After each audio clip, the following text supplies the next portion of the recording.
I've been lucky enough to spend my Thanksgiving break down in Baja, about 20 minutes outside of San Jose del Cabo on the east cape of the peninsula.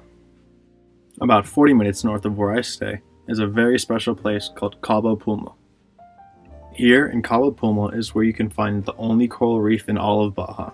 It's one of the most beautiful places I've ever had the pleasure to visit, but it hasn't always been so pretty. For decades, overfishing and poor treatment of the coast led to the number of fish diminishing, and the reef would frequently bleach. In my annotated bibliography and in my other classes, I have focused primarily on coral reefs and how they're being threatened with climate change, as well as conservation efforts focused around them.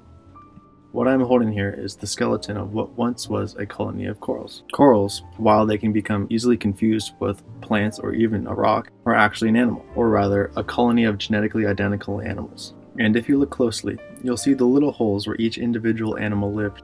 The individual animals themselves are called polyps, and they look a little something like this. They're quite simple animals that consist of tentacles and a stomach, and that's about it.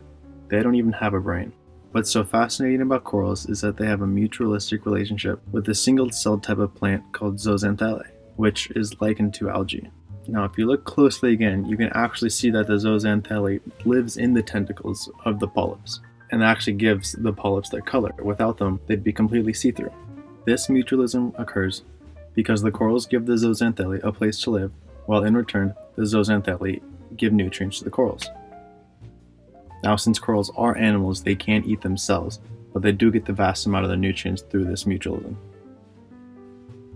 This relationship is important to note because when corals bleach, it's really just the polyp kicking out the zooxanthellae, which is why the corals appear to turn white. This bleaching happens when corals get agitated when ocean temperatures rise higher than usual. Global ocean temperatures are on the rise due to climate change and the increase of carbon dioxide gas in the atmosphere.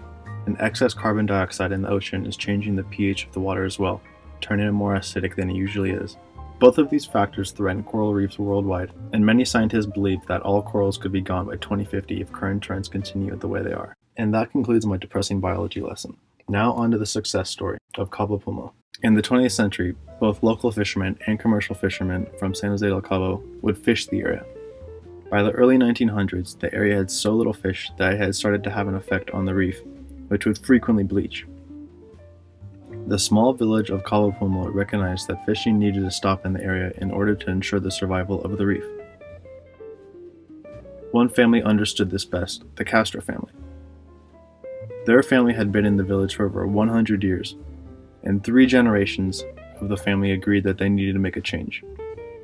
They approached their community, as well as the local fishermen, with a plan to head into San Jose del Cabo to speak with local government officials about creating a preserve in the area, which would discontinue fishing in the area and would better help the survival of the fish in the area as well as the reef.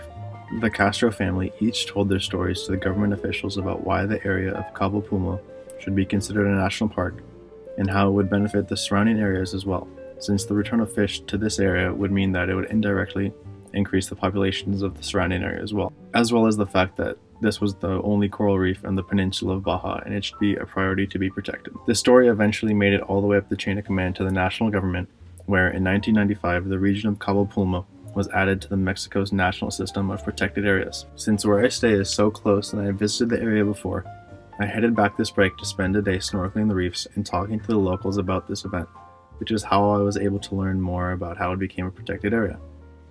In my broken Spanish and in their broken English, it was super interesting to hear the stories from the locals who were around during the time it became a national park and their experience with how the community made it happen, as well as how they saw the life on the reef return firsthand.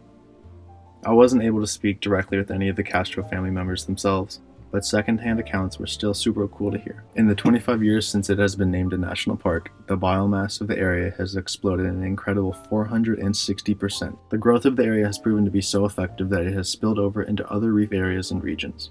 While this conservation effort will only have an effect in the regional area, it is a glimmer of hope for coral reefs all around the world as an example of how an area can recover from looking almost dead to overflowing with life. This is also an example of how personal experience and the use of a story can be used in conservational efforts, which in the case of Cabo Pulmo has proven to be successful.